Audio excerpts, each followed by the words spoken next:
Do you like haunted house stories? I do. I mean, 'tis the season, right? Or, well, I always think it's the season for haunted house stories. Summer, spring, winter, fall, whatever. Give me a good haunted house story. I love them. So today we're going to talk about The September House by Carissa Orlando. And I've been hearing about this for a while. And so I saw it at the library and I picked it up.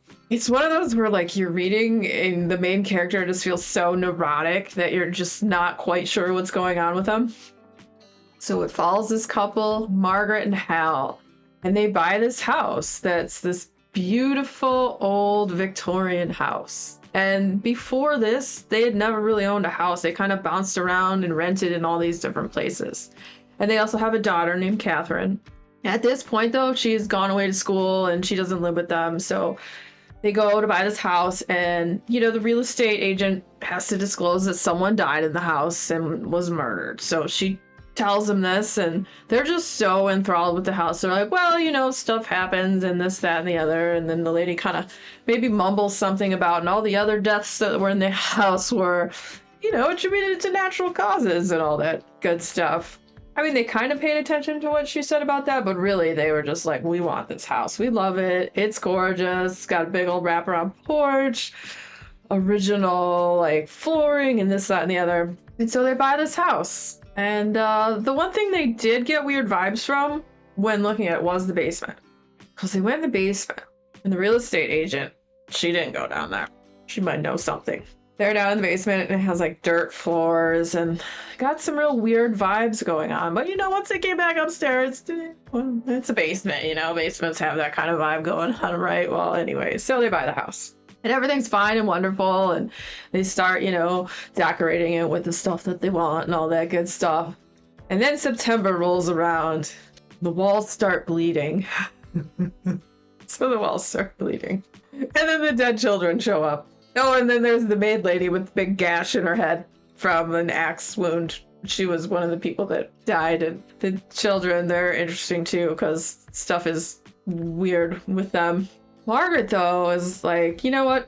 It only gets really bad in September. So they get through the first year. And yeah, they learn like the ins and outs of living with these weird ghosts and the walls bleeding and all that stuff. And Margaret is very determined to stay in this house.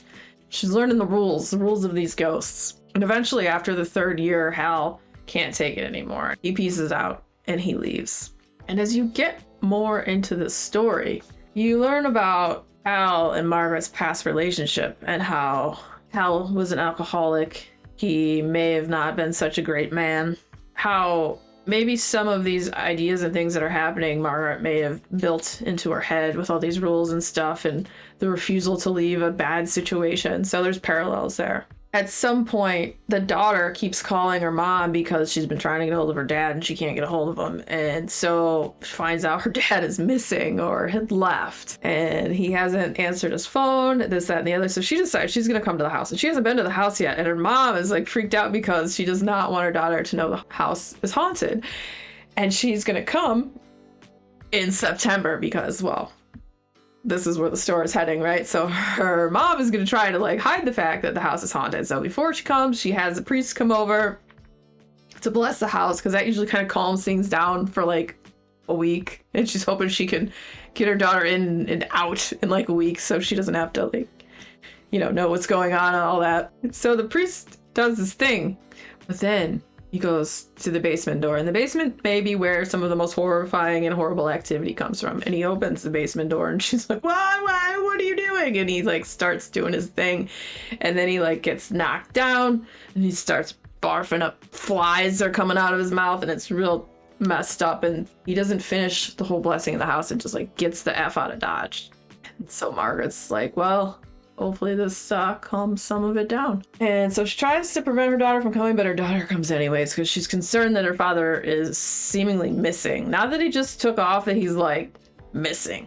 So she comes, and then basically her mom ends up looking pretty insane because she's trying to like stop her daughter from seeing all the crazy stuff that happens. Because the one ghost, the maid, around this time of year, she gets real weird and starts putting like weird stuff in weird rooms. Like she'll bring all the furniture and like stack it all up in the middle of the room, or she'll put dirt in the cupboards and stuff. And so she's trying to prevent her daughter from seeing all this weird crap happening, and the weird kids who are like missing arms, and the other kid who will bite you if you're too close to him. And so she's like trying to run defense so that her daughter doesn't see any of these things.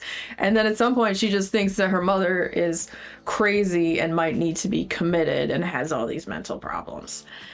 So then she's really worried about her mom. And then you start to worry and think, well, maybe there isn't actually ghosts. Maybe this is something she invented in her head as a thing because of in the past she had dealt with being with this abusive alcoholic husband, and maybe this is just this world she created. But maybe it's not. Maybe these ghosts are real. Maybe the walls are bleeding, and maybe who knows what happens. But as I was reading this, I loved how it was written. It was so like neurotic. It felt neurotic the whole time I was reading it, and I was like, oh my god. And for the most part I was like, oh, this is good. I like it a lot. I like the pacing. I like the characters.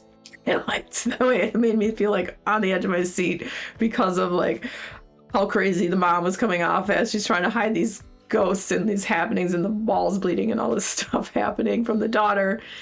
And then what did happen to the husband? Where is he? Where did he go? It was a 4-star read for me until I hit the end. And the ending bumped it up to 5 stars. The ending is magnificent, fantastic, whacked out, just insanity. And I'm not gonna like give a hint to which way it went with what I was alluding to earlier with like the delusion or the actuality. Like it was, the ending was fan-frickin-tastic. And I love a good haunted house story. You know what? I really need to make a video about my favorite haunted house books, because I feel like I've read enough at this point to do at least a top 5, maybe top 10. There's so many good ones. This book was neurotic and deranged and pretty awesome. So if you like haunted house stories, this book may just be for you. Also, the next video coming up will be about another haunted house book, so stick around, check that out. And if you had fun hanging out today, hit that subscribe button, come back, see me again, and we'll talk about more bookish things and weird stuff.